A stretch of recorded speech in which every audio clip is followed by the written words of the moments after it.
شروع اللہ کے نام سے جو بڑا مہربان نہایت رحم والا ہے۔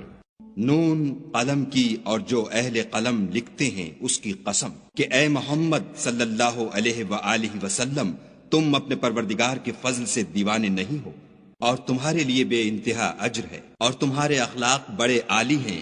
سو ان قریب تم بھی دیکھ لوگے اور یہ کافر بھی دیکھ لیں گے کہ تم میں سے کون دیوانہ ہے۔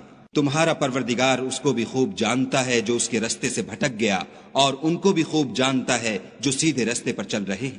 تو تم جھٹلانے والوں کا کہا نہ ماننا۔ یہ لوگ چاہتے ہیں کہ تم نرمی اختیار کرو تو یہ بھی نرم ہو جائیں، اور کسی ایسے شخص کے کہے میں نہ آ جانا جو بہت قسمیں کھانے والا ذلیل اوقات ہے، طعن آمیز اشارتیں کرنے والا، چغلیاں لیے پھرنے والا، مال میں بخل کرنے والا، حد سے بڑا ہوا بدکار، سخت خو اور اس کے علاوہ بدذات ہے، اس سبب سے کہ مال اور بیٹے رکھتا ہے۔ جب اس کو ہماری آیتیں پڑھ کر سنائی جاتی ہیں تو کہتا ہے کہ یہ اگلے لوگوں کے افسانے ہیں، ہم ان قریب اس کی ناک پر داغ لگائیں گے۔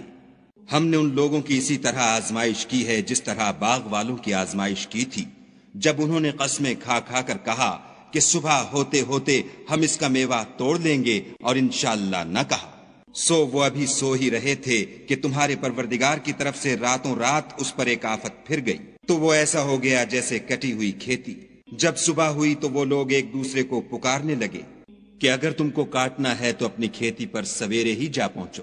تو وہ چل پڑے اور آپس میں چپکے چپکے کہتے جاتے تھے کہ آج یہاں تمہارے پاس کوئی فقیر نہ آنے پائے، اور کوشش کے ساتھ سویرے ہی جا پہنچے، گویا کھیتی پر قادر ہیں۔ جب باغ کو دیکھا تو ویران، کہنے لگے کہ ہم رستہ بھول گئے ہیں، نہیں بلکہ ہم برگشتہ بخت بے نصیب ہیں۔ ایک جو ان میں فرزانہ تھا بولا، کیا میں نے تم سے نہیں کہا تھا کہ تم تسبیح کیوں نہیں کرتے؟ تب وہ کہنے لگے کہ ہمارا پروردگار پاک ہے، بے شک ہم ہی قصوروار تھے۔ پھر لگے ایک دوسرے کو رو در رو ملامت کرنے، کہنے لگے ہائے شامت، ہم ہی حد سے بڑھ گئے تھے۔ امید ہے کہ ہمارا پروردگار اس کے بدلے میں ہمیں اس سے بہتر باغ عنایت کرے۔ ہم اپنے پروردگار کی طرف رجوع لاتے ہیں۔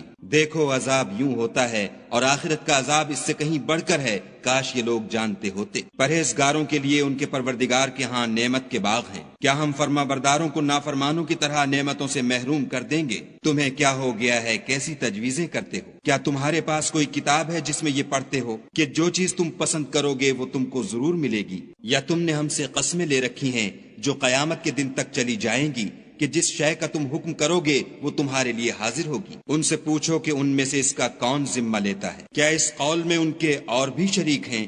اگر یہ سچے ہیں تو اپنے شریکوں کو لا سامنے کریں۔ جس دن پنڈلی سے کپڑا اٹھا دیا جائے گا اور کفار سجدے کے لیے بلائے جائیں گے تو وہ سجدہ نہ کر سکیں گے، ان کی آنکھیں جھکی ہوئی ہوں گی اور ان پر ذلت چھا رہی ہوگی، حالانکہ پہلے اس وقت سجدے کے لیے بلائے جاتے تھے جبکہ صحیح و سالم تھے۔ تو مجھ کو اس کلام کے جھٹلانے والوں سے سمجھ لینے دو، ہم ان کو آہستہ آہستہ ایسے طریق سے پکڑیں گے کہ ان کو خبر بھی نہ ہوگی، اور میں ان کو مہلت دیے جاتا ہوں، میری تدبیر قوی ہے۔ کیا تم ان سے کچھ اجر مانگتے ہو کہ ان پر تاوان کا بوجھ پڑ رہا ہے، یا ان کے پاس غیب کی خبر ہے کہ اسے لکھے جاتے ہیں؟ تو اپنے پروردگار کے حکم کے انتظار میں صبر کیے رہو، اور مچھلی کا لقمہ ہونے والے یونس کی طرح نہ ہونا کہ انہوں نے خدا کو پکارا اور وہ غم و غصے میں بھرے ہوئے تھے۔ اگر تمہارے پروردگار کی مہربانی ان کی یاوری نہ کرتی تو وہ چٹیل میدان میں ڈال دیے جاتے اور ان کا حال ابتر ہو جاتا۔ پھر پروردگار نے ان کو برگزیدہ کر کے نیکوکاروں میں کر لیا۔ اور کافر جب یہ نصیحت کی کتاب سنتے ہیں تو یوں لگتے ہیں کہ تم کو اپنی نگاہوں سے پھسلا دیں گے،